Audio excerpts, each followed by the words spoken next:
ഇന്നലെ എൻ്റെ ആത്മകഥയുടെ 2ാം ഭാഗമാണ് കഴിഞ്ഞത്. 3ാം ഭാഗത്തിലേക്ക് നമ്മൾ കടക്കുന്നതിന് മുമ്പ് എല്ലാവരും എൻ്റെ വ്ളോഗ് കാണണം. അപ്പോൾ നമ്മൾ എൻ്റെ മകളുണ്ടായ കഥകൾ വരെയാണ് ഞാൻ പറഞ്ഞു നിർത്തിയത്. അപ്പം മകളുണ്ടായതിന് ശേഷം പെട്ടെന്ന് എൻ്റെ അച്ഛൻ മരണപ്പെട്ടു. അതിനുശേഷം പിന്നെ വീട്ടിലെ ഏട്ടൻ്റെ ഹസ്ബൻഡിൻ്റെ വീട്ടിലാണെന്നുണ്ടെങ്കിൽ 4 പെങ്ങന്മാരും അമ്മയും മാത്രമാണ്. അപ്പോൾ അമ്മയും ചെറിയ പെങ്ങളും കൂടിയാണ് വീട്ടിൽ താമസിച്ചുകൊണ്ടിരിക്കുന്നത്. ബാക്കിയുള്ളവരെയൊക്കെ വിവാഹം കഴിച്ച് പറഞ്ഞു വിട്ടു. അത് കഴിഞ്ഞിട്ട് പിന്നെ അമ്മയും ചെറിയ പെങ്ങളുടെ കല്യാണം, എൻ്റെ കല്യാണം കഴിഞ്ഞതിന് ശേഷമാണ് അവിടെ നമ്മൾ കല്യാണം കഴിപ്പിച്ചത്. എന്നിരുന്നാലും അവളെ വിടാതെ അമ്മയെ നോക്കാൻ വേണ്ടിയിട്ട് അവിടെ നിർത്തിയിരുന്നു. ജോലി എനിക്ക് ഇവിടെ ആയതുകൊണ്ട് അമ്മയെ നോക്കാൻ ആളില്ലാത്തതുകൊണ്ട് പെങ്ങളെ അങ്ങോട്ട് പറഞ്ഞു വിട്ടില്ല. കൊടുങ്ങല്ലൂരുള്ള ഒരാളാണ് വിവാഹം കഴിച്ചത്. അദ്ദേഹം ഇവിടെ വന്ന് നിൽക്കുകയും ചെയ്തു. അങ്ങനെയാണ് അവരുടെ ജീവിതം. അതിനിടയിൽ എനിക്ക് ഡൽഹിയിൽ വരെ പോകാനുള്ള ഒരു അവസരം സ്കൗട്ട് ആൻഡ് ഗൈഡിൻ്റെ ഭാഗമായിട്ട് നമ്മുടെ പ്രസിഡൻറ്റ് കെ.ആർ. നാരായണൻ ഭരിച്ചുകൊണ്ടിരിക്കുന്ന സമയമാണ് 50ാം വാർഷികം നമ്മുടെ സ്വാതന്ത്ര്യത്തിൽ. അത് ആഘോഷിക്കാൻ വേണ്ടിയിട്ട് ഒരവസരം കിട്ടി. അങ്ങനെ പോയി. അത് നമ്മുടെ ജീവിതത്തിൽ മറക്കാനാകാത്ത ഒരു അനുഭവമാണ്. എൻ്റെ ജോലിയിൽ അങ്ങനെയുള്ള ഒരു അംഗീകാരം കിട്ടുന്ന വലിയൊരു അനുഗ്രഹമായിട്ടാണ്. അത് കഴിഞ്ഞ് പിന്നീട് എൻ്റെ രണ്ടാമത് എനിക്കൊരു മകൻ ജനിച്ചു. 2 പേരും മോള് ഏകദേശം ഒരു 6ാം ക്ലാസ് 7ാം ക്ലാസ്സൊക്കെ ആയി.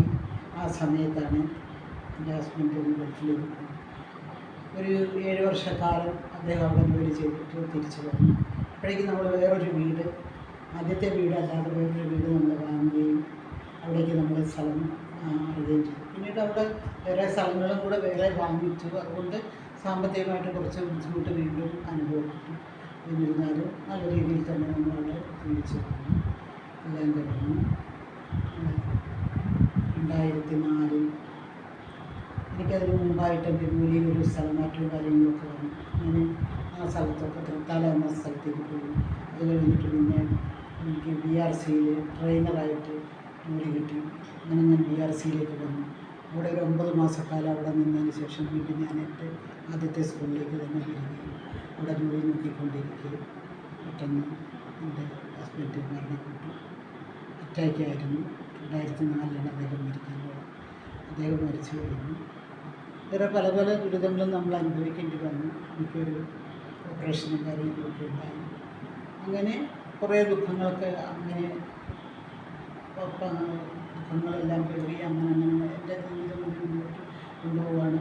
കുഞ്ഞുങ്ങളെ വളർത്താനും പഠിപ്പിക്കാനുമുള്ള ഒരു ത്വരയോട് കൂടിയിട്ടാണ് നമ്മൾ മുന്നോട്ട് വന്നത്. ഇതെല്ലാം കഴിഞ്ഞതിന് ശേഷം കുഞ്ഞുങ്ങൾ അവളപ്പോഴേക്കും ഏട്ടൻ മരിക്കുന്ന സമയമായപ്പോഴേക്കും പിന്നെ +2 കഴിഞ്ഞതിന് ശേഷം ഒരു മെഡിസിൻ ഫസ്റ്റ് ഇയർ കഴിഞ്ഞു.